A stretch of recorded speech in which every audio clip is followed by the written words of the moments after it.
नमस्कार, मैं हूँ राकेश अचल और चक्षुदर्शी के इस विशेष कार्यक्रम में आपका बहुत बहुत स्वागत है। आज के कार्यक्रम में मैं मध्य प्रदेश की राजनीति पर आपसे बात करता हूँ। मध्य प्रदेश में राजनीति आजकल है क्या? पूरी तरह से भारतीय जनता पार्टी की चारों ओर केंद्रित राजनीति है। विपक्ष एक तरह से होते हुए भी नहीं होते हुए दिख रहा है, लेकिन जैसे जैसे पार्टी बड़ी होती है उसकी समस्याएं भी बड़ी हो जाती हैं। भारतीय जनता पार्टी के साथ भी कमोवेश यही स्थिति बनी हुई है। भारतीय जनता पार्टी को 15 फरवरी तक अपने नए प्रदेश अध्यक्ष के नाम की घोषणा करनी थी, लेकिन पार्टी आज 18 फरवरी हो चुकी है, अपने लिए प्रदेश का नया अध्यक्ष नहीं खोज पाई है। ठीक उसी तरह से जिस तरह से दिल्ली विधानसभा के चुनाव हुए भी आज 9-10 दिन हो चुके हैं और वहां मुख्यमंत्री के नाम का ऐलान नहीं किया जा सका है। तो भारतीय जनता पार्टी के साथ ये असमंजस सिर्फ इसलिए है कि अब भारतीय जनता पार्टी पहले की तरह ब्राह्मण, बनियों और क्षत्रियों की पार्टी नहीं रही है। इसका चाल, इसकी चरित्र, इसका चेहरा तीनों बदल चुके हैं। पार्टी का चेहरा कौन है आप सब जानते हैं, माननीय प्रधानमंत्री नरेंद्र मोदी जी हैं, पिछड़े वर्ग से आते हैं, तो अब पार्टी का चेहरा पिछड़े वर्ग का है। अब इसमें कोई मुरली मनोहर जोशी या कोई अटल बिहारी वाजपेयी नजर नहीं आते हैं। और पार्टी ने पिछले दिनों में जिस तरह से राजनीति की है उस हिसाब से ओबीसी को सबसे ऊपर रखा है, हर राज्य में रखा है। मध्य प्रदेश में तो पिछले 22 साल से ओबीसी ही मुख्यमंत्री बनाए जाते रहे हैं, कारण यहाँ पर ओबीसी की और आदिवासियों की आबादी सबसे ज़्यादा है। और संयोग ये भी है कि यहाँ पर जो सत्ता संतुलन बनाने की कोशिश की गई है उसमें भी जाति गणित रखा गया है। जाति गणित ये है कि इधर अगर ओबीसी मुख्यमंत्री बनता है तो प्रदेश संगठन की जो कमान है वो किसी सवर्ण को, ब्राह्मण, बनिया या क्षत्रिय को सौंपी जाती है। तो अभी तक मेरे स्मरण में जहाँ तक आता है कि स्वर्गीय कैलाश जोशी प्रदेश भाजपा के अध्यक्ष रह चुके हैं, नरेंद्र सिंह तोमर अध्यक्ष रह चुके हैं, प्रभात झा अध्यक्ष रह चुके हैं, नंद कुमार चौहान अध्यक्ष रह चुके हैं, राकेश सिंह अध्यक्ष रह चुके हैं और इन दिनों बीडी शर्मा अध्यक्ष हैं प्रदेश के, और उनके ही उत्तराधिकारी की खोज हो रही है। तो आप देखें कि अभी तक जब से मध्य प्रदेश में भाजपा वजूद में है तब से जोशी हो चुके हैं और शर्मा हो चुके हैं, तोमर हो चुके हैं, झा हो चुके हैं, चौहान हो चुके हैं, सिंह हो चुके हैं, लेकिन किसी बणिक जाति के व्यक्ति को ये जिम्मेदारी अभी तक नहीं सौंपी गई है। तो इस लिहाज से अगर आप देखें तो इस बार प्रदेश अध्यक्ष की कमान के लिए जो नैतिक हक बनता है वो वणिक समाज का बनता है, और वणिक समाज से के सबसे बड़े नेता इस समय कैलाश विजयवर्गीय हैं, जो कि मध्य प्रदेश की मोहन यादव सरकार में कैबिनेट मंत्री हैं। हालांकि वो मोहन यादव से वरिष्ठ हैं, लेकिन उनकी किस्मत में मुख्यमंत्री बनना तो बदा नहीं, क्योंकि राजनीति ही ओबीसी के इर्द गिर्द घूम रही है। तो मोहन यादव को मुख्यमंत्री बना दिया गया और कैलाश विजयवर्गीय जो लंबे समय से इंतजार की सूची में खड़े हुए हैं वो मुख्यमंत्री नहीं बने। तो हो सकता है कि इस बार प्रदेश भाजपा का जो अध्यक्ष है वो कैलाश विजयवर्गीय को बना दिया जाए। इसी समाज से, वणिक समाज से और भी 2-3 नाम चर्चा में हैं, लेकिन भारतीय जनता पार्टी फैसला नहीं कर पा रही है। भारतीय जनता पार्टी का संकट ये है कि यहाँ पर ये जाति संतुलन कैसे बनाए रखे।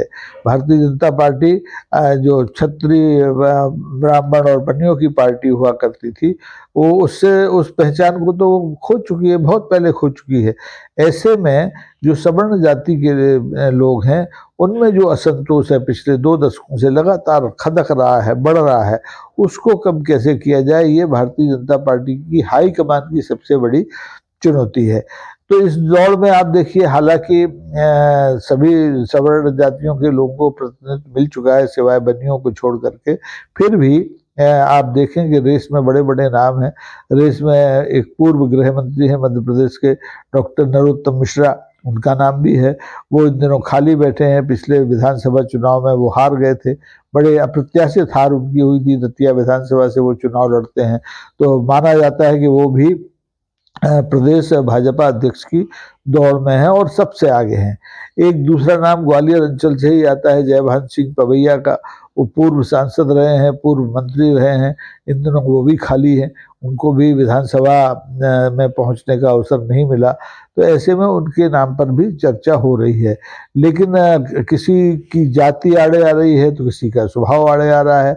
अब डॉक्टर नरोत्तम मिश्रा बड़े मिलनसार आदमी हैं, बड़े लोकप्रिय मंत्री रहे हैं, जनसंपर्क के मंत्री रहे हैं। पिछली भारतीय जनता पार्टी की जो शिवराज सिंह चौहान की सरकार थी उसमें वो सरकार के प्रवक्ता भी होते थे। उस समय उनको सरकार का संकट मोचक भी माना जाता था। लेकिन संकट यही है कि वो विधानसभा चुनाव हार चुके हैं, तो लोग उनको इस पद के लायक मानकर नहीं चल रहे हैं। दूसरा नाम अगर आता है जयभान सिंह पवैया का, तो पवैया साहब बड़े अच्छे वक्ता हैं, संगठक भी हो सकते हैं, सवर्ण जाति के हैं, उच्च जाति के राजपूत हैं। उन्हें ये जो हमारे प्रदेश के विधानसभा अध्यक्ष नरेंद्र सिंह तोमर और प्रदेश में से जो केंद्रीय मंत्री हैं ज्योतिरादित्य सिंधिया, उनका भी समर्थन हासिल है। लेकिन संकट यह है कि उनका स्वभाव बड़ा रूखा है, वो कार्यकर्ताओं के लिए बहुत आसानी से उपलब्ध नहीं माने जाते हैं। वो नव सामंतों की श्रेणी में आते हैं, जैसे कि ज्योतिरादित्य सिंधिया वैसे ही भारतीय जनता पार्टी के जयभान सिंह पवैया। दोनों में कोई बहुत फर्क नहीं है, रहन सहन में, खान पान में, लोगों से मिलने जुलने में, तो इसलिए उनके नंबर भी कम होते हैं। लेकिन दबाव यही है भारतीय जनता पार्टी के हाईकमान पर कि इस बार भी वी.डी. शर्मा का अगर कोई उत्तराधिकारी बनाया जाए तो ब्राह्मण समाज से ही आना चाहिए, क्योंकि राज्य विधानसभा में जो विधायकों में की संख्या है उसमें 27 ब्राह्मण विधायक चुनकर आए हैं और वो अपने को नेतृत्व विहीन मानकर चल रहे हैं। हालांकि राजेंद्र शुक्ल उप मुख्यमंत्री बनाए गए हैं, लेकिन वो सकल ब्राह्मणों का नेतृत्व करने में शायद सक्षम नहीं है। उनकी लोकप्रियता बघेलखंड से बाहर उतनी नहीं है। ऐसा कोई ब्राह्मण नाम नहीं है जो कि चंबल में, जो कि महाकौशल में, जो कि मालवा में समान रूप से लोकप्रिय हो। तो ऐसे में ब्राह्मण नेता की खोज में भारतीय जनता पार्टी का नेतृत्व उलझा हुआ है। और सवर्ण, जहाँ तक क्षत्रियों का सवाल है उसमें तो एक छोड़ के तमाम नाम है लाइन में, हम सबके नाम में अगर आपको गिना हुआ तो आपको हैरानी होगी, और मणिक समाज से भी हैं। ऐसे में मुझे लगता है कि अब 15 तारीख तो गुजर गई है, तो अब 15 तारीख गुजर गई तो अब 20 भी गुजर जाएगी, क्योंकि पहले दिल्ली में मुख्यमंत्री के नाम की घोषणा होना है, वहाँ शपथ ग्रहण होना है, उसके बाद मध्य प्रदेश का नंबर आएगा। क्योंकि मध्य प्रदेश में अभी न तो ऐसी कोई इमरजेंसी है कि प्रदेश भाजपा का अध्यक्ष तत्काल लाया जाए, कोई विधानसभा चुनाव नहीं, कोई लोकसभा का चुनाव नहीं, कोई उपचुनाव नहीं, सरकार भी खरामा खरामा चल रही है। सरकार के जो हेड हैं, जो मुख्यमंत्री हैं मोहन यादव, उनके साथ वी.डी. शर्मा का तालमेल बहुत अच्छा है और साल भर से उन्होंने ये तालमेल बनाए रखा हुआ है। और शिवराज सिंह चौहान के कार्यकाल में भी वो एक कामयाब प्रदेश अध्यक्ष साबित हुए।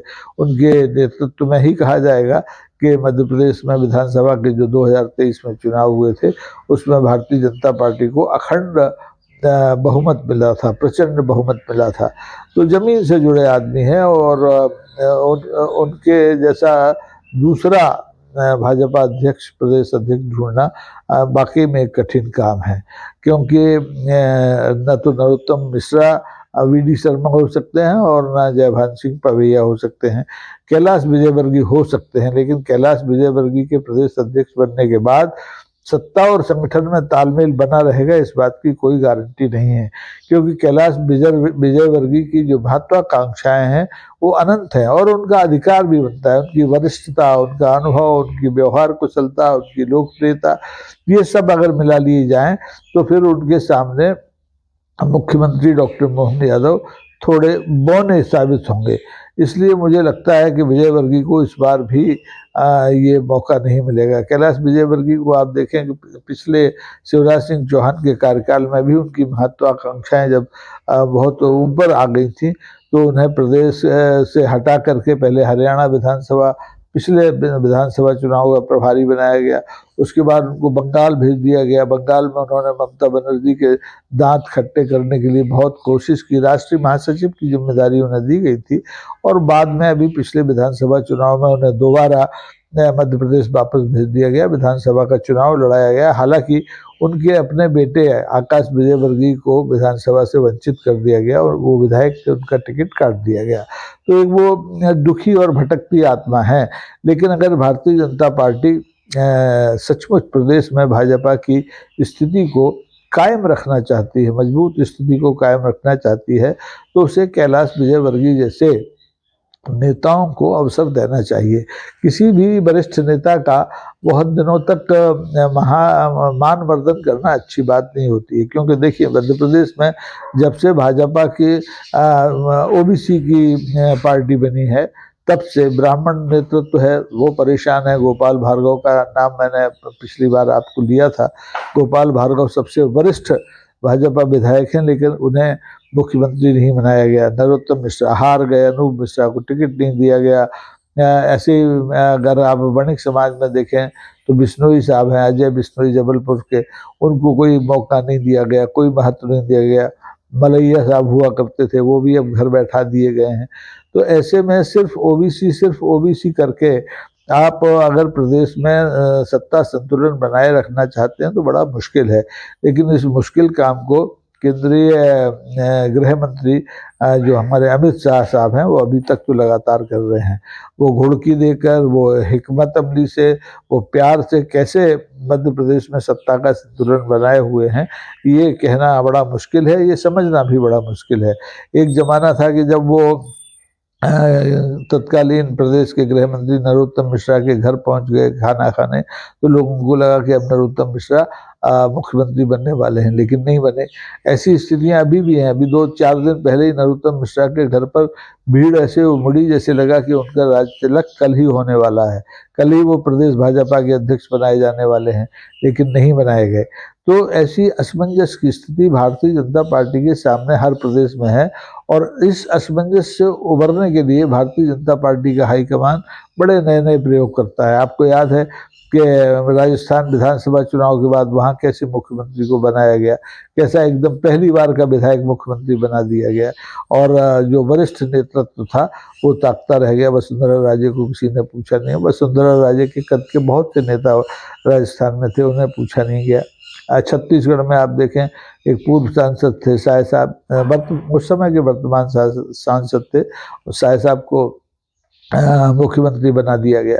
और यही स्थिति हरियाणा में हुई। हरियाणा में खट्टर साहब ने कितनी बढ़िया सरकार चलाई, सो कॉल्ड, उनको हटा करके नवाब सिंह सैनी साहब आ गए। और महाराष्ट्र में तो एकनाथ शिंदे की तमाम जिद, तमाम हट के बावजूद देवेंद्र फडणवीस को मुख्यमंत्री बना दिया गया। तो दिल्ली में भी मुझे लगता है कि ऐसा ही कुछ नया प्रयोग भारतीय जनता पार्टी हाईकमान करेगा, और ऐसा ही प्रयोग मध्य प्रदेश में प्रदेश भाजपा के अध्यक्ष का नाम चयन करते समय किया जा रहा होगा। लेकिन फैसले की घड़ियां नज़दीक हैं, और सबकी सांस भारतीय जनता पार्टी के जो तमाम नेता हैं जो प्रदेश भाजपा अध्यक्ष पद की दौड़ में शामिल हैं, उनकी सांसें अटकी हुई हैं कि कब फैसला आएगा और कब ये सारा जो धुंधल का छाया हुआ है वो दूर होगा। प्रदेश में दरअसल क्या है, मध्य प्रदेश की स्थिति थोड़ी विचित्र है। यहाँ सीधी लड़ाई भाजपा और कांग्रेस के बीच होती रही है, बावजूद इसके मध्य प्रदेश भाजपा में जो क्षेत्रीय छत्रप हैं उनकी संख्या दूसरे राज्यों के मुकाबले शायद ज़्यादा है। मध्य प्रदेश में आप देखें, अगर चंबल में आप देखेंगे तो ज्योतिरादित्य सिंधिया और नरेंद्र सिंह तोमर इस समय बड़े छत्रप हैं। मालवा में आप देखेंगे तो कैलाश विजयवर्गीय का कोई मुकाबला नहीं है। और ऐसे ही आप देखें महाकौशल में तो बिश्नोई साहब एक बड़े छत्रप हैं। बुंदेलखंड में आप देखें तो गोपाल भार्गव साहब हैं, उनको उनकी अनदेखी करना बहुत आसान नहीं है। इसी तरह से हर क्षेत्र में कोई ना कोई एक छत्रप है। अब भारतीय जनता पार्टी हाईकमान की मुश्किल ये है कि भारतीय जनता पार्टी की जो पुरानी पहचान है ब्राह्मण बनियों और क्षत्रियों की पार्टी की, उसको वो बहाल करती है तो ओबीसी उसके हाथ से छिटकते हैं, और ओबीसी को अगर साधे रखती है तो ब्राह्मण बनिया और क्षत्रिय उससे लगातार नाराज हो रहे हैं।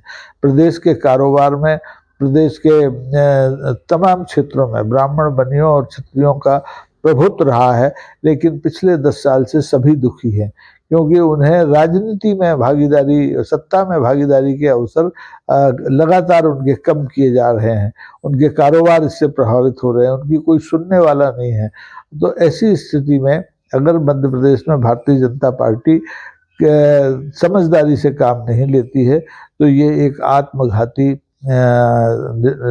दिन साबित होगा, क्योंकि अगर ओबीसी मुख्यमंत्री के रहते प्रदेश संगठन की कमान किसी सवर्ण को, किसी क्षत्रिय, किसी ब्राह्मण या बनिया को न दी गई तो फिर बड़ा मुश्किल होगा और इस असंतोष को संभालना बहुत ही कठिन है। देखिए, वजह यह है कि आप किसी भी समाज को कितने दिन तक दबाए रह सकते हैं।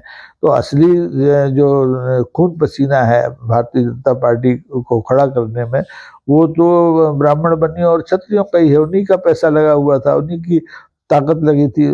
और जो नीचे वोट बैंक होते हैं अलग अलग जातियों के, चाहे वो आदिवासी हों, चाहे वो ओबीसी हों, चाहे वो हरिजन हों, उन पर भी कमोबेश इन्हीं उच्च वर्गों का नियंत्रण रहता था। लेकिन पिछले 20 साल में जब से ओबीसी को लगातार सत्ता मिलती रही है, तब से ये पकड़ है सवर्णों की, ये कमजोर हो गई है।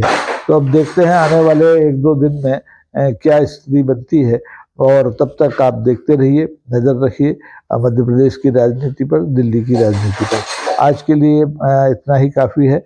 बहुत बहुत धन्यवाद। और आपसे वही अनुरोध है कि अगर ये वीडियो पसंद आए तो लाइक कीजिए, शेयर कीजिए और सब्सक्राइब कीजिए। देखते रहिए चक्षुदर्शी। नमस्कार।